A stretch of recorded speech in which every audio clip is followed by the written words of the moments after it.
अंतर्निष्ठ राजा की कथा है, बड़ी प्यारी कथा है ठाकुर जी। वो राजा भगवान का महान भक्त था,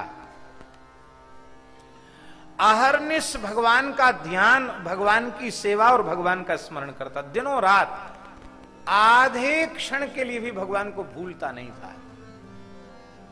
पर प्रेम छिपाने की वस्तु है, प्रकाश करने की वस्तु नहीं है, इस सिद्धांत को जानकर अपने प्रेम को छिपाए रहता था। ये सामर्थ्य सबकी नहीं होती। ऐसा प्रेमी था, उसकी पत्नी वो नहीं पहचान पाई कि मेरा पति भक्त है। वो प्रकट भक्त थी और पति राजा अप्रकट भक्त था। भक्त दोनों ही थे, पर वो रानी अपने मन में हमेशा अपने को कोसती कि हाय हाय मेरा विवाह कैसे विमुख के साथ हुआ। भूल कर भी राम राम श्याम श्याम नहीं करता, न तिलक लगावे, न तुलसी बांधे, न कथा में जाए, न कीर्तन में जाए, न किसी संत के पास, बस अपने नहाए धोए अपना राजकाज से मतलब कुछ नहीं। कैसा आदमी है। और वो दिनों रात भगवान के अष्टयाम सेवा करती। उसके मन में आता कि शास्त्रों में लिखा है भक्ति शून्य प्राणी जीवित ही मृतक के समान है, इसलिए मैं संसार की दृष्टि में भले ही सौभाग्यवती हूं, लेकिन मेरा पति भक्ति शून्य है, जीवित मृतक के समान है, मैं वस्तुतः सधवा नहीं हूं। इतनी ग्लानि उसके मन में थी। एक दिन की बात है, एक ही पर्यंक पर राजा रानी दोनों सो रहे थे और उसी समय स्वप्न की अवस्था में राजा की वाणी से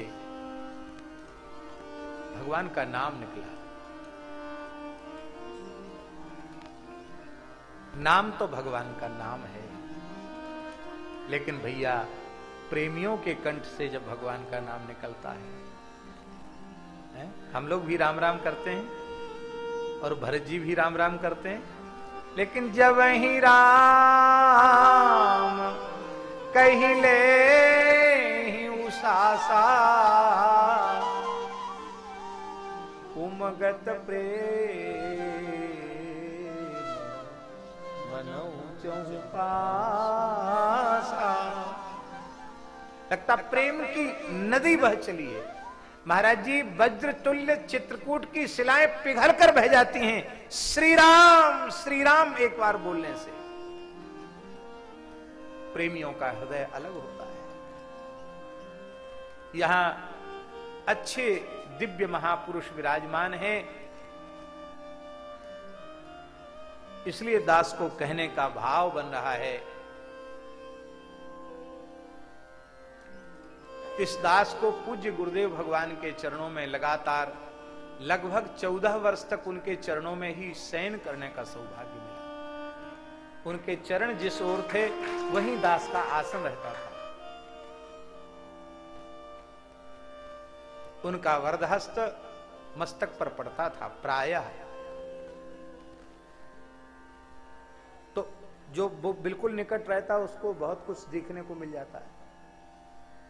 तो हम देखते महाराज जी, हम करीब लगभग 10 से 11 के बीच में हम सोते थे और ठीक 4 बजे उठ जाना। तो महाराज जी हमको सुलाने के लिए लाइट वाइट बुझवा करके और ऐसे लेट रहा। राजा ने कहा मेरा जन्म दिवस भी आज नहीं है, मेरा जन्म दिवस तो ये नहीं है। रानी बोली भगवान अब तक इस दासी को आपने ठगा, अब ठग नहीं सकते हो। मैं तो भक्ति की गंध भी नहीं जानती, आप महान भक्त हैं। क्योंकि महान अनुरागी प्रेमी भक्त की वाणी से ही यह आर्त शब्द निकल सकता है। आपके मुख से भगवान का नाम निकला। राजा ने झुठलाने का प्रयास किया। ठाकुर जी हुआ यह था कि राजा को महारास का अनुभव हुआ और महारास में वह भी एक गोपी था। वो ठाकुर जी अंतर्धान हो गए तो हानाथ रमण पृष्ठ कह के उसने पुकारा था, वो शब्द निकल गया वाणी से। राजा ने झुठलाने की कोशिश की पर रानी ने चरण पकड़कर कहा, भगवान मैं पतिव्रता हूं, आपसे छल नहीं कर सकती, मैं आपके चरणों की शपथ लेकर कहती हूं, आप महान भक्त हैं, आपकी वाणी से भगवान का नाम निकला। इतना सुनते ही राजा थरथर कांपने लग गया। कहा, देवी नाम ही तो मेरा प्राण था, अब नाम निकल गया तो रह क्या गया। नाम के वियोग में राजा ने प्राण त्याग दिए। हमारे पूज्य गुरुदेव भक्तमाली जी कहते थे, त्रेता के परम प्रेमी दशरथ जी महाराज ने श्री राम के वियोग में देह का त्याग किया, पर कलिकाल के इस अंतर्निष्ठ राजा ने नाम के वियोग में प्राण त्याग कर दिया। अंतर्निष्ठ निपाल एक परम धर्म नाहिन दूजी। अंतर्निष्ठ निपाल एक परम धर्म नाहिन दूजी। हरि सुमिरन हरि ध्यान आन काहू न जनावे। हरि सुमिरन हरि ध्यान आन काहू न जनावे। हरि सुमिरन हरि ध्यान आन काहू न जनावे। हरि सुमिरन हरि ध्यान आन काहू न जनावे।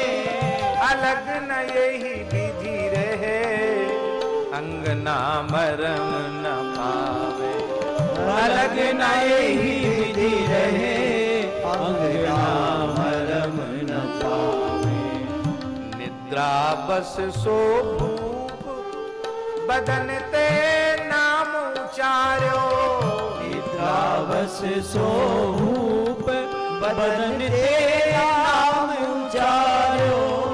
निद्रा बस सो भूप बदन ते नाम उचार्यो।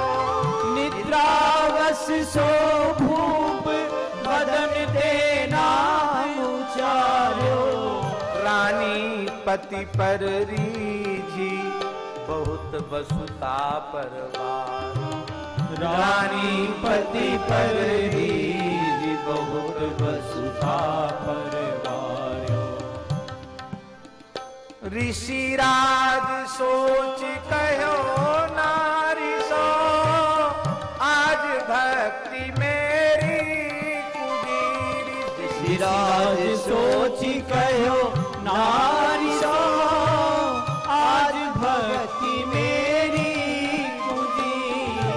अंतर्निष्ठ निपाल एक परम धर्म नाहिन दूजी। अंतर्निष्ठ निपाल एक परम धर्म नाहिन दूजी। राजा भगवत धाम चला गया नाम वियोग में, और रानी ने रोना आरंभ किया, और रानी ने भी अपने भक्त पति के वियोग में प्राणों का त्याग करके पति लोक का अनुगमन किया। ठाकुर जी भक्तमाल ऐसा ग्रंथ है, जिनके तिलक तुलसी है उनको प्रकट भक्त मान लो, जिनमें कोई भक्ति का चिन्ह नहीं उन्हें अंतर्निष्ठ भक्त मान लो। ऐसा मान लोगे तो कभी भूल कर भी वैष्णव अपराध बनेगा ही नहीं। केवल एक संप्रदाय, एक तिलक, एक वेशभूषा को ही भक्त मानोगे तो जाने अनजाने किसी न किसी भक्त का अपमान हो जाएगा।